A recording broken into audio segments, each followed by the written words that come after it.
మేము అకాడమిక్స్ ఎక్కువ వెళ్తాము. ఫస్ట్ 7th 8th బుక్స్ నేర్పిస్తాము. 40% 7th సిలబస్ వస్తుంది మేడం, 60% 8th సిలబస్ వస్తుంది. మళ్ళీ ఇంకా ఎక్స్ట్రా క్వశ్చన్స్ కోసం మేము పిల్లలకు 10th క్లాస్ 9th క్లాస్లో ఉన్నటువంటి దానికి సంబంధించినటువంటి సబ్జెక్ట్స్ను ఇంకా అదనంగా చెప్పేవాళ్ళము. ఇంకా ఏదైనా కావాలంటే డౌట్స్ ఉంటే పిల్లలకు ఇంకా ఇంటర్మీడియట్ బుక్స్ కూడా రిఫర్ చేసి చెప్పేవాళ్ళం మేడం. వర్బల్లో మనకు చెప్పాను కదా మేడం, దాంట్లో ఆర్ఎస్ అగర్వాల్ బుక్ యూజ్ చేసేవాళ్ళము.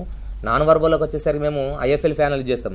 మనకు ప్యానల్ ఉంది ఒకటి, దానిలో కొన్ని సిరీస్ కానీ ఫిగర్స్ కానీ నాన్ వర్బల్లో మనము బోర్డు మీద మనం డ్రాయింగ్ చేయడం కొంచెం కష్టమవుతుంది కాబట్టి మనకు ఐఎఫ్ఎల్ ప్యానల్లో ఆన్లైన్లో మనం చూపించి వాళ్ళకు నేర్పించేవాళ్ళం మేడం. దానికి చెప్పిన తర్వాత మేము ఎగ్జామ్స్ మళ్ళీ డిఫరెంట్ క్వశ్చన్ పేపర్స్ ఇచ్చి ఎగ్జామ్ పెట్టేసి మనం ముందు తీసుకెళ్ళాలి వాళ్ళని పిల్లల్ని.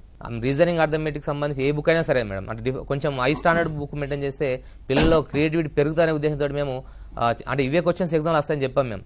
మీ యొక్క నాలెడ్జ్ పెరగాల, మీకు థింకింగ్ పెరగాల.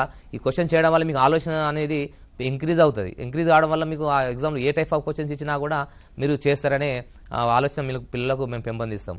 దానిలో ఒక 5 క్వశ్చన్స్, ఒక టాపిక్ ఒక 5 క్వశ్చన్స్ ఉంటే మేము అనలైజ్ చేస్తాం. ఇట్లా ఇలా ఉంది లాస్ట్ ఇయర్ పేపర్ అని అనలైజ్ చేసి ఆ 5 క్వశ్చన్స్లో ఒక 2 క్వశ్చన్స్ ఎవ్రీ టఫ్ ఉంటాయి, ఒక 3 క్వశ్చన్స్ చాలా ఈజీ ఉంటాయి. ఆ 3 క్వశ్చన్స్ అందరూ చేస్తారు, రాష్ట్రంలో ఉన్న ఎన్ఎంఎస్ రాసే విద్యార్థులందరూ చేస్తారు. ఒక 1 or 2 క్వశ్చన్స్ ఏవైతే టఫ్ ఉన్నాయో ఆ టైప్ ఆఫ్ క్వశ్చన్స్ మనము దాన్ని అటెంప్ట్ చేయాలా, దాన్ని ఆన్సర్ చేయాలంటే మనకు different type of questions, understanding questions, application type of questions వేరే బుక్లు చాలా బుక్లు రిఫర్ చేస్తాం. ఒక ఆర్ఎస్ అగర్వాలే కాదు, వేరే బుక్స్ కూడా మేము రిఫర్ చేసి పిల్లలకు ఎగ్జామ్ పెట్టడం జరుగుతుంది మేడం.